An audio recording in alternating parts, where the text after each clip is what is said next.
If I had taken one more step, I would be missing too. I work nights at a ski resort in a small mountain town.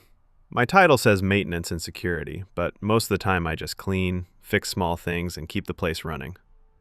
Years ago there were some break-ins, so they trained us a little in case trouble showed up again.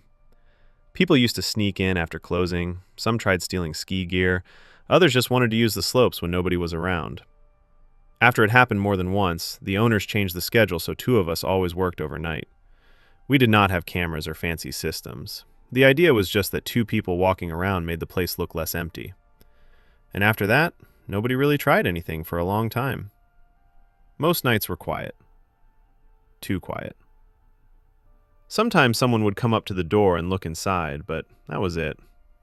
Even though two of us worked, it never felt that way. My coworker Jason worked the same shift as me, but on the far side of the resort. The building was split into two big sections with one long hallway between them. Days could go by without us even seeing each other. So even though I was not officially alone, most nights felt like I was. That night started like every other night. I clocked in, grabbed my cart, and started cleaning the main floor. During busy season, the place gets destroyed, so there is always trash, wet floors, and gear everywhere. About an hour in, I heard a sharp tapping sound. It sounded like someone knocking on glass. I stopped and walked toward the front windows. At first, I saw nothing. Then I noticed footprints in the snow right under one of the windows. They came straight up to the glass, then turned and went around the side of the building. I just stood there for a second, trying to make sense of it. I put my jacket on and went outside. I told myself maybe it was just someone lost, and if not, then it was my job to tell them to leave. But the tracks went from the window to the parking lot, and the lot had already been plowed. That is where they disappeared. That made it worse. It was too cold and too dark to walk around the whole building, so I went back inside. I tried to focus on work, but the feeling would not go away. I kept listening for footsteps, for voices, for anything. About half an hour later, I heard doors opening in the long hallway. A few seconds after that, Jason walked into my area. He looked pale, like he had just seen something he did not understand. The first thing he asked was what I was doing. I said I was just working. He nodded, but my answer did not seem to make sense to him. I asked if he was okay. He said yeah, that he was probably just tired. But his eyes did not match his words. Before he left, I told him about the footprints and asked if it had been him. He said no. I waited for him to explain what was wrong. The way he looked made it seem like something strange had happened to him too, but he did not say anything.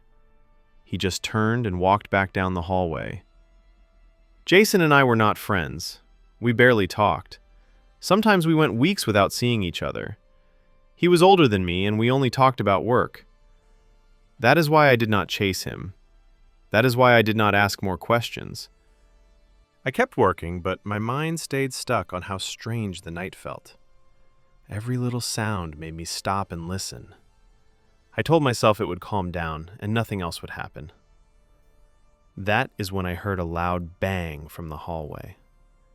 Like a door slamming or something heavy hitting a wall. My heart jumped.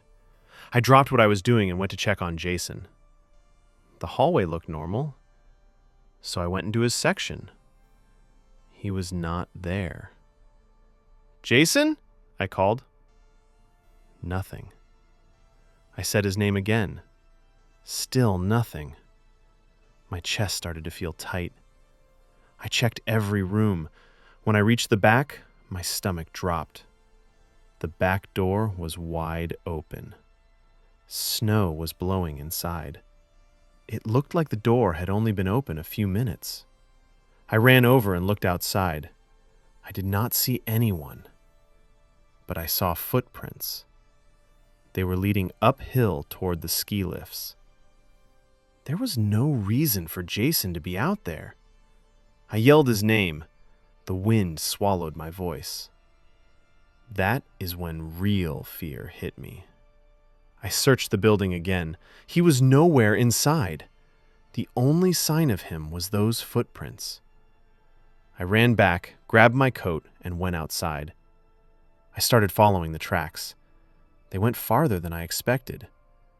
Everything was silent, just wind and snow. The tracks led to the ski lifts, then up a small hill. That is where I stopped.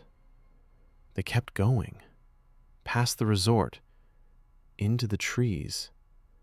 There were no lights, just forest. My heart started pounding harder, and I knew something was wrong. These might not be Jason's footprints. "Jason!" I called again. Silence. Then I saw movement. A shape stepped forward. It looked at me, and it did not look like Jason. I ran. I slipped and fell in the deep snow, my hands burning from the cold. Whatever was out there did not chase me, but I knew it was watching. I slammed the door and ran to the front desk. I called the police. I was done being brave.